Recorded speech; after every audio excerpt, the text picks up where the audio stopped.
حضرت عمر فاروق نے کہا تھا فرات کے کنارے، نہر فرات کے کنارے سخت گرمی اور پیاس میں اگر کوئی کتا مر گیا نا، کتا تو اللہ قیامت کے دن عمر سے پوچھے گا کہ حکومت تیری تھی تو اس کو پانی کیوں نہیں ملا تھا، تیری گورنمنٹ میں پانی کیوں نہیں ملا؟ کیا بات کرتے ہو صاحب۔ اور یہاں میں نے کہا کہ سب نمبر گیم کے چکر میں ہیں، سب نمبر گیم کے چکر میں کہ میں نے ایسے کیا تو فلاں نے ایسے کیا۔ اللہ تبارک و تعالیٰ بڑا کریم ہے۔ جمعہ کا دن ہے، یہ دعا کرو دل سے کہ یا اللہ اگر تو حضرت عمر فاروق کے بعد حضرت عمر بن عبدالعزیز کو بھیج سکتا ہے تو کسی اور کو بھی بھیج دے، تو قادر مطلق ہے نا، مہربانی فرما۔ اللہ تبارک و تعالیٰ نے منافقین کا ذکر فرمایا تو پھر اللہ کریم نے فرمایا یہ تو وہ بیوقوف لوگ ہیں اس آدمی کی طرح جو آگ جب پوری جلا لیتا ہے نا روشنی پھیل جاتی ہے تو پھر اللہ اس کا نور لے جاتا ہے۔ انہوں نے بھی چلاکیاں کر کے تھوڑا سا ماحول بنایا تھا تو اللہ نے ان کے سارے پردے کھول دیے۔ ان کے پاس کچھ باقی بچا، ان کے پردے کھل گئے۔ رسول کریم علیہ السلام کی بارگاہ میں نا ایک دن ان منافقین نے شرارت کر دی۔ منافقین نے شرارت کیا کی؟ جب حضور صلی اللہ علیہ وسلم نے فرمایا نا پوچھو جو پوچھنا ہے، تو امام راضی کہتے ہیں یہ پیچھے نمازیں پڑھتے تھے، یہ 313 تھے حضور کے پیچھے۔ اگر مدینے میں رہ کے منافق ہو سکتے ہیں تو باقی ملکوں میں بھی تو ہو ہی سکتے ہیں نا جی۔ حضور کے پیچھے نمازیں پڑھتے تھے تو ایک دن کہنے لگے تھے یہ کہتے ہیں جو مرضی پوچھو تو ہم پیچھے نمازیں پڑھتے ہیں، ہمارا انہیں پتہ نہیں۔ جب یہ اعتراض کیا نا حضور کے علم پر، آپ سمجھ لیں کہ حضور کے علم پر اعتراض کرنا طریقہ کس کا ہے؟ طریقہ کس کا ہے حضور کے علم مبارک پر اعتراض کرنا؟ کہنے لگے پیچھے نمازیں پڑھتے انہیں پتہ ہی نہیں۔ جب یہ کہا تو اللہ کے رسول نے نا جمعے والا دن تھا، حضور نے فرمایا میرے علم پر اعتراض کرتے ہو؟ 70 بندے نام لے کر اور ولدیتیں لے کر، بلکہ بہت سارے ایسے تھے جنہیں کنفرم ہو گیا کہ ولدیت اصل میں ہے کیا، انہیں طے ہو گیا۔ حضور کے بے ادب کے لیے یہ طے کرنا بھی مشکل ہوتا ہے نا، طے ہو گیا کہ ولدیت ہے کیا۔ 70 بندے نام لے کے حضور نے مسجد نبوی سے نکال دیے۔ فرمایا یا فلاں بن فلاں قم فاخرج فإنک منافق، او فلاں کے بیٹے فلاں کھڑا ہو جا، نکل جا تو منافق ہے۔ حضور نے 70 بندے نکال دیے۔ اب 70 بندے اکٹھے گلی میں نکلیں تو رش تو پڑ جاتا ہے نا۔ حضرت عمر فاروق لیٹ ہو گئے، جمعے میں آ رہے تھے، ان کو جاتے ہوئے دیکھا تو عمر فاروق فرمانے لگے جمعہ ہو گیا ہے بھئی، 70 بندے نکل آئے باہر، جمعہ ہو گیا ہے۔ تو ایک منافق کہنے لگا تھا کہ نہیں حضور نے نکال دیا، تو عبداللہ بن ابی سلول جو ان کا سربراہ تھا نا وہ کہنے لگا چپ کر۔ حضرت عمر سے کہنے لگا ہاں جی ہو گیا ہے۔ وہ بھی کہنے لگا تھا نہیں ہوا، ہمیں نکال دیا گیا۔ تو یہ سردار بولا کہنے لگا ہو گیا ہو گیا۔ حضرت عمر کہنے لگا چلو جمعہ ہو گیا تو جا کے اندر حضور کی زیارت ہی کر لیتا ہوں، لیٹ تو ہو ہی گیا ہوں۔ حضرت عمر اندر چلے گئے تو پیچھے سے وہ منافقین اپنے سردار سے کہنے لگے کہ 2 منٹ میں عمر کو پتہ چل جائے گا کہ تم نے جھوٹ بولا ہے۔ عمر کو جا کے پتہ چل جائے، کہنے لگا بڑے پاگل ہو، میں نے تمہاری جان بچائی ہے، نبی پاک نے تو مسجد سے نکالا ہے نا۔ عمر کو پتہ چل جاتا نا ہم منافق ہیں تو ابو بکر بھی مسجد میں تھے، علی بھی مسجد میں تھے، عثمان بھی مسجد میں تھے، بچانے والا ہی کوئی نہیں تھا۔ عمر نے تلوار لے کے تو دنیا سے نکال دینا تھا، تو میں نے جان بچائی ہے۔ اب جائیں گے نا اندر تو حضور ٹھنڈا کر دیں گے، فرمائیں گے چلو میں نے نکال جو دیا ہے۔ تو یہ وہ منافقین کی جماعت ہے۔ دوسرے سے تیسرے رکوع میں نا اللہ تعالیٰ نے انسان کو یاد کرایا ہے کہ تو نے عبادت اپنے رب کی کرنی ہے، اور فرمایا رب تمہارا وہ ہے جس نے تمہارے لیے زمین کو فرش بنایا ہے، آسمان کو چھت بنایا ہے، اور آسمان سے پانی برسا کے تو زمین سے پھل اگائے ہیں، رزق لکم، وہ بھی تیرے کھانے کے لیے اگائے ہیں۔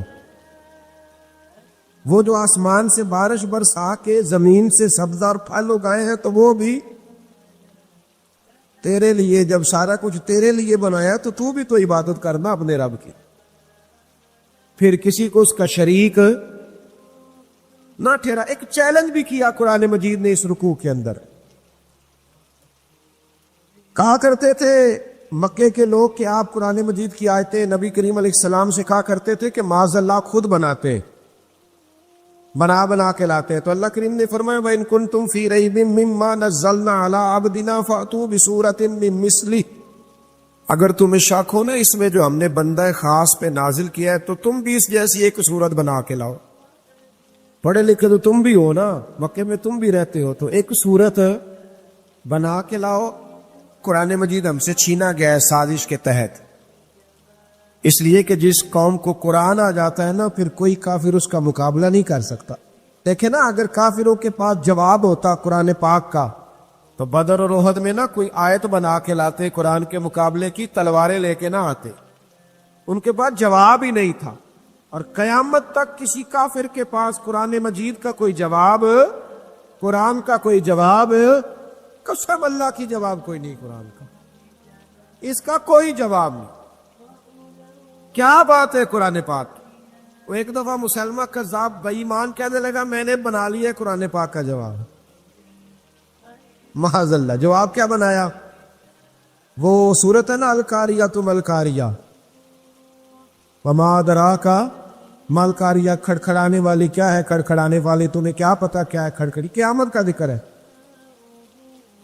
کہنے لگا میں نے اس جیسی صورت بنا لیا. تو کیا بنایا؟ الفیل ملفیل، وما ادراک ملفیل. کہنے لگا ہاتھی، تمہیں کیا پتا کیا ہاتھی،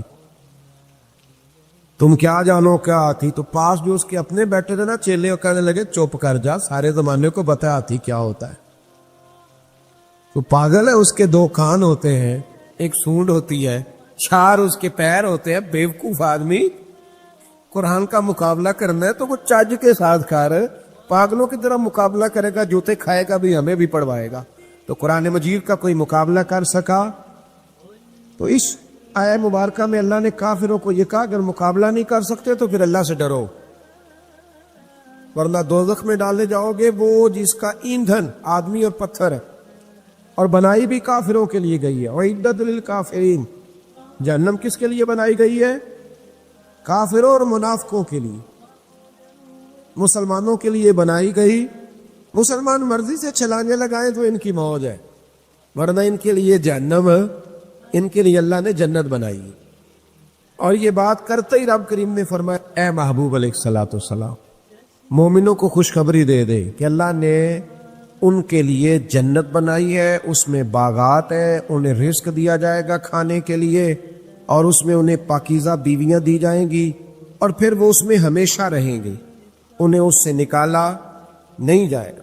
آگے جو آیات کریمہ ہے نا اس کے اندر اللہ تبارک و تعالیٰ نے فرمایا ہے کہ اللہ حیا نہیں کرتا سمجھانے کے لیے مچھر کی مثال بھی دینی پڑے. فرمایا قرآن سے کچھ لوگ ہدایت حاصل کرتے ہیں اور کچھ گمراہ ہو جاتے ہیں.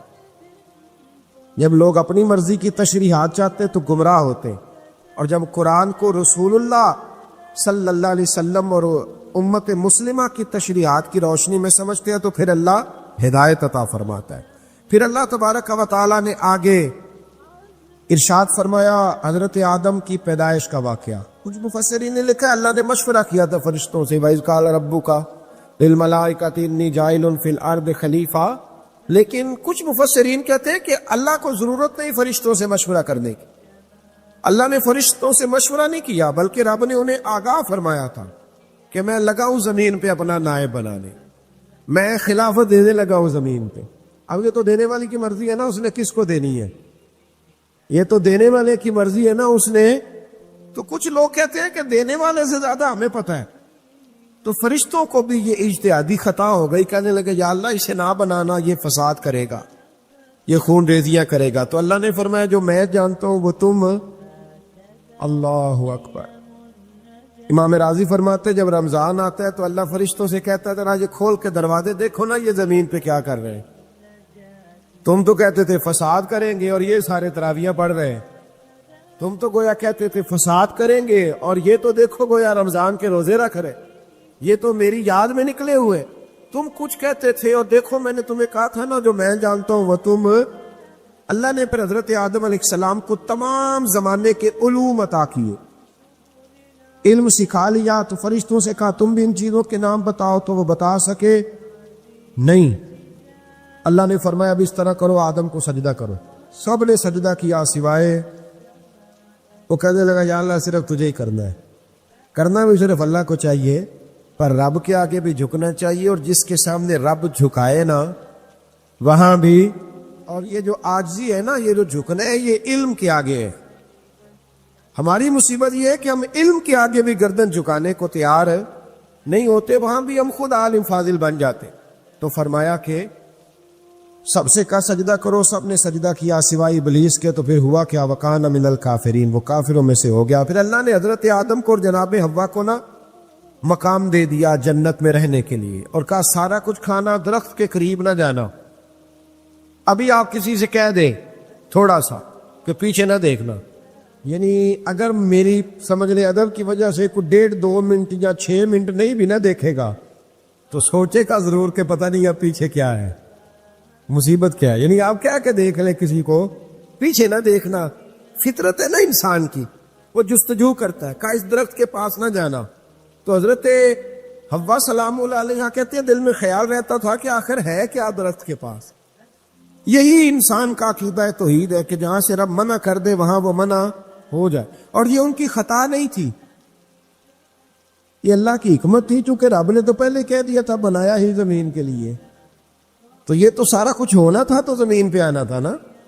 تو حضرت حوا اور جناب آدم کے پاس شیطان آیا، اب اس کو نکال تو دیا تھا پر ابھی اس کا جنت میں آنا جانا بند نہیں ہوا تھا، یہ بھی اللہ کی حکمت تھی۔ تو وہ کہنے لگا تمہیں پتہ ہے بعد میں مر جاؤ گے؟ حضرت حوا کہنے لگی کیا موت بھی آئے گی؟ کہاں، اس کی تکلیف بھی بڑی ہوگی، تو پھر بچیں گے کیسے؟ تو کہنے لگے پھل کھا لو اس درخت کا، تو بچنے کے لیے پھل کھایا تھا۔ اس طرح لوگ آج بہت سارے کام بچنے کے لیے کرتے ہیں پر بچ سکتے، بچنے کے لیے پھل کھایا تو اللہ نے فرمایا زمین پہ چلے جاؤ۔ تو حضرت آدم زمین پہ آئے، پھر کئی 100 سال روتے رہے، فَتَلَقَّى آدَمُ مِن رَبِّهِ کلمات، تو پھر اللہ نے خود ہی جناب آدم کو کچھ کلمے سکھائے۔ علامہ اسماعیل لکی فرماتے ہیں وہ کلمے یہ تھے کہ حضرت آدم نے میرے نبی کا وسیلہ پیش کیا، اللہ کریم نے جناب آدم کی دعا کو مقبول فرما لیا۔ پھر آگے بنی اسرائیل کا ذکر آ جاتا ہے، اللہ تعالیٰ نے بنی اسرائیل، آج آپ اسی قوم کو یہودی کہتے ہیں، ان کو اللہ نے اس زمانے میں فضیلت عطا کی تھی بہت زیادہ۔ تو عرب کے اندر جب نبی پاک علیہ السلام نے اعلان نبوت کیا تو کچھ لوگوں نے یہ کہہ دیا کہ اگر یہ یہودی کلمہ پڑھ لیں گے تو ہم بھی پڑھ لیں، تو پھر اللہ نے انہیں یاد کرایا کہ تم اصل میں کیا ہو، تمہیں کلمہ پڑھنا چاہیے۔ تو اہل یہود کا تذکرہ کرتے کرتے رب کریم نے ایک بات یہ بھی ارشاد فرمائی کہ تم لوگوں کو تو کہتے رہے ہو کہ وہ نبی آنے والے ہیں، وہ نبی آنے والے ہیں، اور جب آ گئے ہیں تو ماننے کو تیار نہیں ہو۔ تو فرمایا تأمرون الناس بالبر وتنسون انفسکم وانتم تتلون الکتاب، لوگوں کو بھلائی کا حکم دیتے ہو اور اپنے آپ کو بھول جاتے ہو، افلا تعقلون، تمہیں عقل نہیں؟ پھر اللہ نے انہیں یہ بھی یاد کرایا کہ یاد کرو وہ زمانہ کہ جب فرعون نے خواب دیکھ لیا تھا کہ کوئی بچہ اس کی سلطنت کو تباہ کرے گا، تو پھر اس نے تمہارے بچوں کو ذبح کرانا شروع کیا اور تمہاری بیٹیوں کو چھوڑتا تھا۔ فرمایا یہ بھی تو تم نے دیکھا، میں نے تمہیں پھر تم سے کہا جہاد کرو قوم عمالقہ کے خلاف، تو مقام طیہ میں جا کے یہ لوگ کہنے لگے ہم سے جہاد نہیں ہوتا۔ اللہ نے انہیں ایک میدان میں قید کر دیا، بڑی دلچسپ بات، قید تو لوگ ہوتے ہیں نا چار دیواری میں، تو اللہ نے بنی اسرائیل والوں کو جب انہوں نے کہا ہم جہاد نہیں کریں گے تو اللہ نے میدان میں قید کر دیا۔ میدان میں، یہ یاد رکھیں، جب انسان اللہ کی نافرمانی کرتا ہے تو اسے ایسی قید ملتی ہے جس کا اس نے تصور بھی نہیں کیا ہوتا۔ ایک میدان ہے مقام طیہ، قید ہو گئے، سارا دن سفر کرتے تھے، سارا دن، تو رات کو تھک کے سوتے تھے، صبح اٹھتے تھے نا جب، تو وہیں ہوتے تھے جہاں کل صبح چلے تھے۔ تو رب جب کسی کو قیدی بناتا ہے تو اسے زنجیروں کی، سلاخوں کی ضرورت، دعا فرمائے اللہ تبارک و تعالی غموں سے نجات عطا فرمائے، یہ دعا فرمائے، ایسی قید دیتا ہے کہ جس سے پھر چھٹکارا ہو سکتا۔ تو بنی اسرائیل کا بہت زیادہ تذکرہ اس بارے میں اللہ تبارک و تعالی نے پھر بیان کیا، اور پھر کہا کہ انہیں جو حکم دیا جاتا تھا یہ اس کی سرتابی کرتے تھے، پھر اللہ نے ان پر ذلت نازل کر دی۔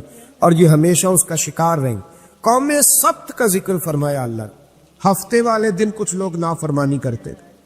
ہمارے بھی ہیلے مانے ہیں نا آج کل کاروبار میں، تو اسی سپارے کی آیت نمبر 65 کے اندر اللہ تعالیٰ نے حضرت داؤد کی قوم کا ذکر کیا کہ اللہ نے انہیں حکم دیا تھا کہ ہفتے والے دن مچھلیاں نہیں پکڑنی، تو وہ کہتے تھے چلو ہاتھ لگا کے نہیں پکڑنی، ہاتھ لگا کے۔ وہ ہمارے لوگ ہیلے بہانے تلاش کر لیتے ہیں نا، وہ بڑے جناب انشورنس والا آ گیا، اب وہ بینک والا آ گیا، اب وہ فلانے صاحب آ گئے، وہ تروڑ مروڑ کے کہانیاں باتیں، اور پھر ہمیں بھی رستے مل جاتے ہیں بچنے کے۔ مفتی صاحب نے کہہ دیا تھا ایک مولانا سے میں نے ان کو کہا ہفتے والے دن مچھلیاں نہیں پکڑنے کا، نہیں پکڑتے، چھوٹے چھوٹے حوض بنا لیے۔ تو مچھلیاں زیادہ آتی تھی اس دن، یہ بھی اللہ کی قدرت تھی۔ نماز کے وقت گاہک زیادہ آتے ہیں، یہ اس کی قدرت ہوتی ہے۔ تو وہ مچھلیاں حوض میں جمع ہو جاتی، یوں سمجھ لیں کہ جال انہوں نے لگا لیے ہوئے تھے، تو جال میں وہ پھنستی رہتی تھی، حوضوں میں آتی رہتی تھی۔ ہفتے کو نہیں پکڑتے تھے، اتوار کو پکڑ لیتے تھے، تو پھر اللہ نے انہیں سزا دی۔ فرمایا تماشے کرتے ہو اللہ کے حکم کے ساتھ، کیا سزا دی؟ فَقُلْنَا لَهُمْ كُونُوا قِرَادَةً خَاسِئِينَ، فرمایا بندر بن جاؤ دھتکارے ہوئے۔ جو رزق حرام طریقے سے کماتے تھے رب انہیں بندر بنا دیتا تھا۔ ابھی بھی میں نے دیکھے ہیں بڑے بڑے تاجر پاگلوں جیسی زندگی گزار رہے ہیں، نفسیاتی طور پہ سکون نہیں ہے، کروڑوں روپیہ پڑا ہے۔ کیوں؟ اس لیے کہ رب کے بتائے ہوئے طریقے کے مطابق تجارت نہیں کرتے۔ آگے ایک اور دلچسپ بات آ گئی، بنی اسرائیل کے اندر نا ایک شخص نے اپنے چچا کو قتل کر دیا جائیداد کے لیے۔ یہ دیکھیں کب سے لوگ جائیداد کے لیے قتل کرتے آ رہے ہیں۔ چچا کو قتل کر دیا، اور قتل کر کے حضرت موسیٰ علیہ السلام کے پاس آئے کہ میرے چچا کو کسی نے قتل کر دیا ہے، تو بتائیں کیا کر دے؟ تو آپ نے فرمایا کہ گائے ذبح کرو، اور اس کا ایک ٹکڑا مقتول کو مارو، مرنے والے کو، وہ خود اٹھ کے بتا دے گا مجھے کس نے قتل کیا ہے۔ اب ارادہ نہیں تھا گائے ذبح کرنے کا، تو بہانے کرنے لگے۔ ارادہ نہیں نہ ہوتا تو پھر کیا ہوتے ہیں؟ کہنے لگے گائے کس طرح کی ہو، بوڑھی ہو کہ بچی ہو، رنگ کیسا ہو، جوان ہو کہ چھوٹی ہو، حال میں ایک دفعہ چلنا سیکھ گئی ہو یا ابھی نہ سیکھی ہو۔ تو بتاتے گئے، تو رب بھی شرطیں بیان کرتا گیا، گہرے زرد رنگ کی ہو، حال کے اندر اسے نہ چلایا گیا ہو، پانی نہ نکالا گیا ہو، نہ بچی ہو نہ جوان ہو، اس کے درمیان ہو۔ یہ ساری شرطیں کہاں پائی جاتی تھی؟ حضرت موسیٰ علیہ السلام کی قوم کا ایک شخص تھا جو اللہ کا ولی تھا۔ وہ جب انتقال کرنے لگا نا، اللہ اکبر، دیکھو رب ولیوں کی اولادوں پر بھی کتنا فضل فرماتا ہے۔ وہ جب انتقال کرنے لگا تو ایک اس کے پاس چھوٹی سی بچیا تھی، گائے کی بچی، اس نے جنگل میں چھوڑ دی۔ کہنے لگا یا اللہ میں تیرے نام پہ چھوڑتا ہوں، میرا بچہ جوان ہو جائے تو اسے دے دینا، اور تو سرمایہ ہی کوئی نہیں۔ بچہ بڑا ہوا تو بچہ بھی بڑا نیک تھا، اپنی ماں کا بڑا فرما بردار تھا۔ اس کی ماں نے کہا بیٹا تیرے باپ نے ایک گائے چھوڑی تھی۔ تو بچہ جنگل میں گیا اور جا کے کہنے لگا اے اللہ میری گائے مجھ سے ملا دے۔ تو رب کریم نے وہ گائے واپس کر دی۔ وہ گائے گھر لے آیا۔ اب وہ کہنے لگا اماں بیچتا ہوں، تو اماں کہنے لگی بیٹا میرے پوچھے بغیر نہ بیچنا۔ کئی دفعہ گاہک لگے، پر اس نے کہا جب تک میری اماں نہ کہے کہ میں بیچوں گا۔